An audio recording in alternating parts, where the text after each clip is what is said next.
Rosie and her friends were blooming like spring, budding, lithe, agile as cats. They wore tiny dresses and skirts so short that their frilly satin tennis bloomers showed. Into their bloomers, they tucked an extra tennis ball to extract when it was needed, as with sleight of hand, like pulling a rabbit out of a hat, a quarter from behind an ear. Their days were spent honing their games in lessons and practice, playing in tournaments, and in between matches, watching each other compete, killing time, hanging out, playing ping-pong and endless games of cards. They were brown as berries, with feet as white as the moon. The sock lines at their ankles were as sharply drawn as saddle shoes. Rosie and her partner, Simone Duval, were good, ranked #1 in the girls' 14 and under doubles in Northern California.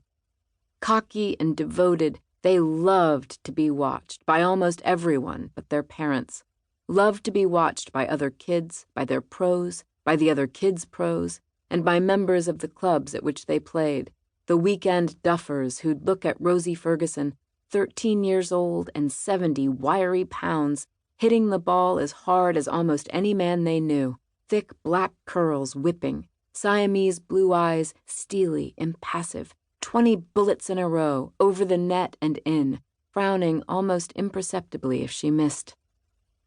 The kids on this circuit could go to any club in the country, probably the world, and in simply rallying with one another, draw a small crowd. Their parents sat in groups, holding their children's knapsacks and sweats, unconsciously dandling them in their laps when the tension rose. The parents, tight-faced, vigorous, vibrating, sat in silences so grave and tense that except for the rampant whiteness and signs of wealth, they might have been waiting for disappeared children in Central American plazas. Each tournament was played by dozens of these tiny pros, all watching one another play, all aware of each other's rank and seed. The girls would have loved to be watched by boys. For the most part, however, the girls watched the boys play, but the boys rarely watched the girls. The boys were stronger, heavier, more aggressive, and most of the men preferred to watch them play, except for the girls' fathers, sometimes their coaches, and Luther.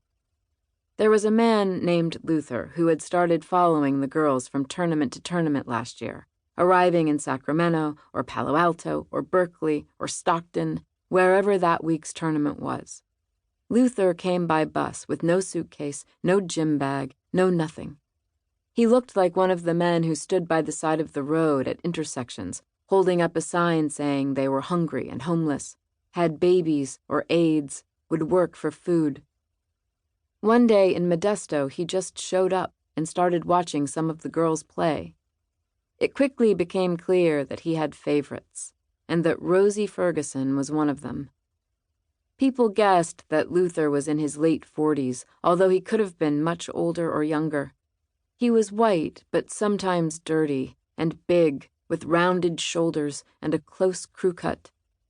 He may have been handsome once, with a good straight nose and rugged jawline. He wore old worn pants and jackets, black wingtip shoes. His eyes were dark brown, often rimmed with red, as though from drinking, although you never saw him with a bottle. His teeth were strong-looking, but the yellow of old linoleum. The slow smile was the worst part. When he was sitting on the lowest bench of the bleachers, as close as he could get, and he leaned in to watch when a girl had to bend low to the ground, and he smiled, a current of fear and excitement would run through the girls, a dark thrill like they felt at scary movies. The parents had tried all last year to get the police to make him stop watching their daughters, but because he wasn't doing anything wrong and was never publicly drunk, there was nothing they could do. The club tournaments were open to the public, and many tournaments were held at public parks. He was the public.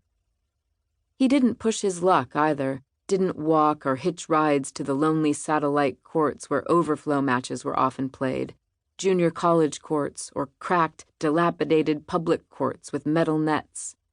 He stayed right in the public eye, shuffling from match to match, just watching. Rosie's stepfather, James, tried to find out who this man was and whether he had a record. Everyone naturally assumed he was a child molester, and James hoped to discover that he was breaking probation. But no one knew his last name, and none of the police in any of the towns and cities James contacted had any information on him, except that the tournament officials there had also been calling to inquire about him. One old-timer from the Golden Gate Park courts, where Luther spent quite a lot of time, according to the kids who practiced there, claimed that Luther was a veteran with a wound that had left him, well, as the old-timer put it, had left him Luther.